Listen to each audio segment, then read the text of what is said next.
Hello everyone, this is Payal Vacha. Welcome to Pharma Desert.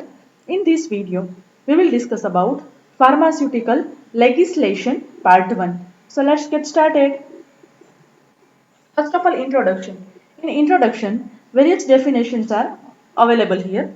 First one that is jurisprudence, second one that is forensic pharmacy, and third one that is act. First of all, what is jurisprudence? In jurisprudence, the study of fundamental legal principles that are called as jurisprudence. That means study of any fundamental legal principle that is called as jurisprudence.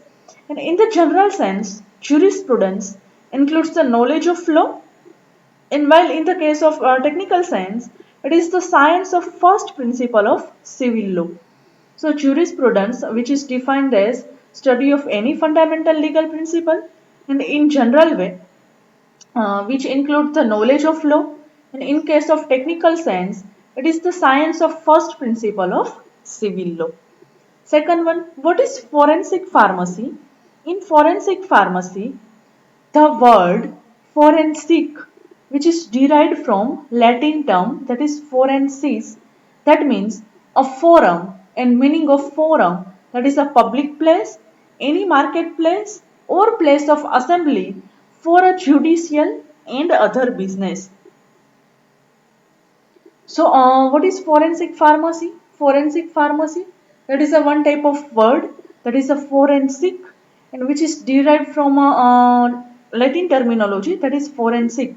The forensis word, that is derived from forensis, and forensis, that means forum, and that means public place, any marketplace or place of assembly for a judicial and other business.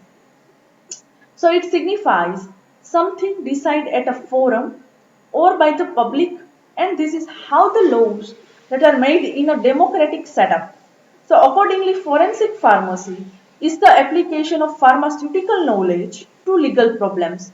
That is about forensic pharmacy, or that are also called as pharmaceutical jurisprudence.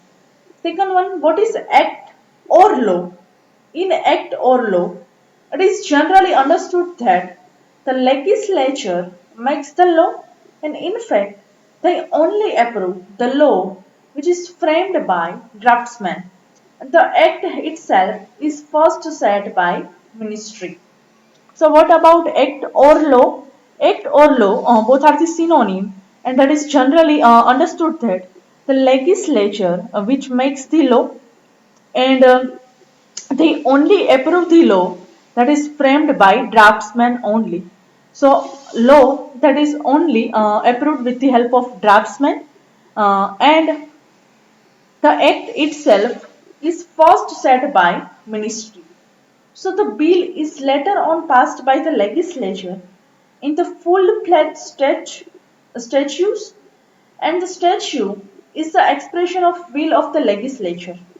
So thus an Indian statute is an act of central or state legislature. So that is about jurisprudence, forensic pharmacy, and act or laws. All are the definitions. Next one, the various legislative instruments and their subdivisions are as follows. First one, in instrument, act. Act have subdivisions like section, subsection, and paragraph. While second one, bills. Bills have subdivisions like clause, subclause, and paragraph. Third one, order. Order, that is one type of instruments, and orders have a subdivision like article, paragraph, and subparagraph.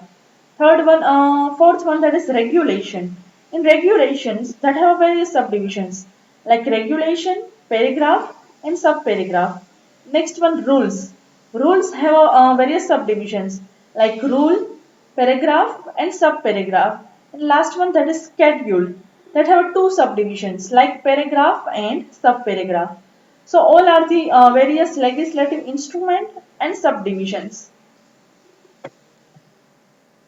Next one, a statute usually consist of following parts, like a date of consent by the President of India. Second one, that is preamble, That means one type of introduction, title, any heading, marginal notes and punctuations, interpretation clauses. That means any type of clauses regarding interpretation, and schedules. So a statute that are consist of various parts. First part, that is date of consent by President of India, while second part, that is preamble, that are known as introduction. Third one, that is title. Next one is a heading. Remaining one, that is the marginal notes as well as punctuation. Next one, that is the interpretation clauses, and last one, that is the schedules. All about the statue's various parts. Next one, origin or natures of drugs law. What about origin, nature of drugs law? First one, in ancient India, there were very few written laws that is available. So in history of India, or in a previous year of India, there were very few written laws that is available in India. So there was no any legal control on pharmacy and medicinal process or a profession. So drug of vegetable, animal and mineral origin that were prepared. So in ancient India, or in case of past of India, there were any few written law that is available. So lacking of written law that is available in India in previous year. So there was no any legal control on the pharmacy field or any medical profession field. So drug of vegetables, any animals and minerals origin that were prepared, and synthetic drugs and biological products like sera and vaccine that not be evolved. So, allopathic system that is came into India with British trader around 1840. So, allopathic drug substance or allopathic system that is came into India with British traders in 1840. So, most allopathic drugs that were imported from abroad, and some begin to be manufactured in India. So, many of allopathic drug substance, it should be imported from the foreign countries, and some began to be manufactured into the India. So that is about natures of drugs law.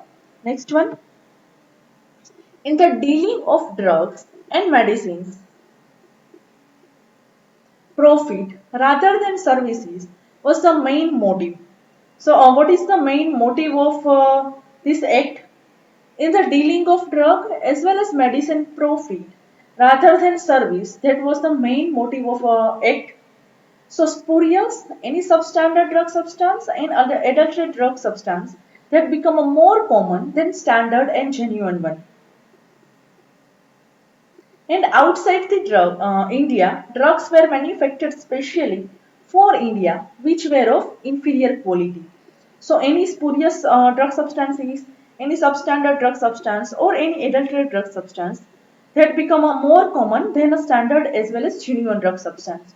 So outside the India, drug that is manufactured specially for India for that purpose, and India that become a platform for fake medicines and adulterated drug manufactured in all parts of the world.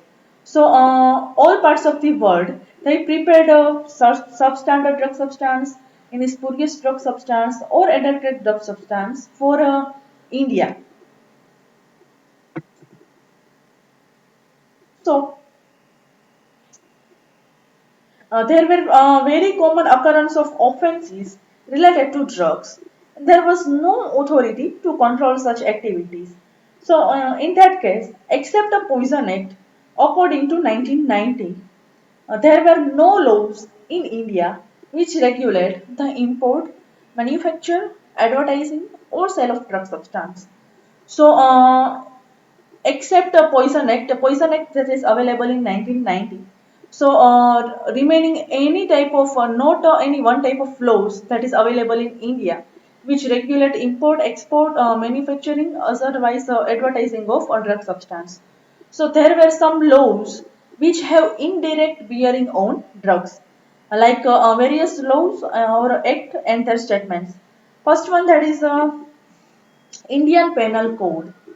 The Indian Penal Code, which refers to intentional adulteration. The second one, that is Opium Act 1857 and 1878, which refers to cultivation of poppy and manufacture, possession, transport or export, import and sale of morphine. Next one, that is Dangerous Drug Act 1930, which refers to misbranding of goods in general. And next one, the Indian Traffic Act in 1894 and the Sea Custom Act in 1898. So which is refers to a levy of custom duty. And last one, the Cantonment Act 1924, which is refers to the entry into the any shop and seizure of any medicine which was adulterated. So various acts and their statements. First act, that is the Indian Penal Code, and which is refers to the intentional adulteration. While second one, that is Opium Act in 1857 and 1878, and which is refers to the cultivation of poppy and manufacture as well as possession, transport, export, import, and sale of morphine. Second one, Dangerous Drug Act in 1930, statement that is it is referred to the misbranding of any goods in a general way. Next one, in the Indian Traffic Act 1894 and the Sea Custom Act 1898, which is refers to the levy of custom duty. And last one, that is the Cantonment Act 1924, which is refers to the entry into any shops and seizure of any medicine which was adulterated. So all are the about act and statements. So the above mentioned laws had superficial references to drug and medicine. So in the same era, the profession of pharmacy that was fully controlled in England by Pharmaceutical Society of Great Britain and in USA by state law. So all the above mentioned laws that has superficial references for drugs as well as medicines.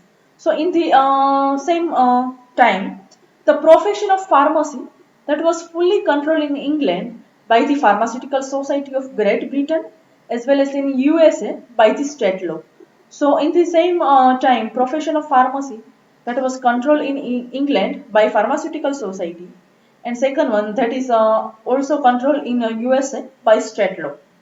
So in response to the strong public opinion, the Council of State, which recommended the Governor General to control the indiscriminate use of medicine as well as to legislate the standardization of preparation and sale of drug substance. So, in response to a strong public opinion or public response, the Council of State they recommended or they appoint a one Governor General. And what is the role or function of Governor General? So, Governor General they control the indiscriminate use of any medicines as well as they legislate the standardization of preparation and sale of any dosage form. So, Government of India, in the late Department of Education, Health and Lands, appointed a drug inquiry committee in 1927 with Cole Sir Ramnath Chopra as its chairman. So, Government of India, in the late Department of Education as well as Health and Land, so Department of Education, Health and Land, they appointed a drug inquiry committee in 1927 and chairman that is Sir Ramnath Chopra. So following the committee's report Indian Drugs Bill and that was introduced in the central legislature in 1940 and government of India passed an act to uh, 23 of 1940 known as Drug Act 1940 and this is also known as Pre-Constituted Act. So what about Pre-Constituted Act? In Pre-Constituted Act, the following committees report Indian Drug Bill that was introduced into the central legislature in 1940 and Government of India that passed the Act number 23 of 1940 that are known as Drugs Act 1940, and this is also known as a pre-constituted act. If any query or doubts related to topic, please write your questions in comment box. Thank you.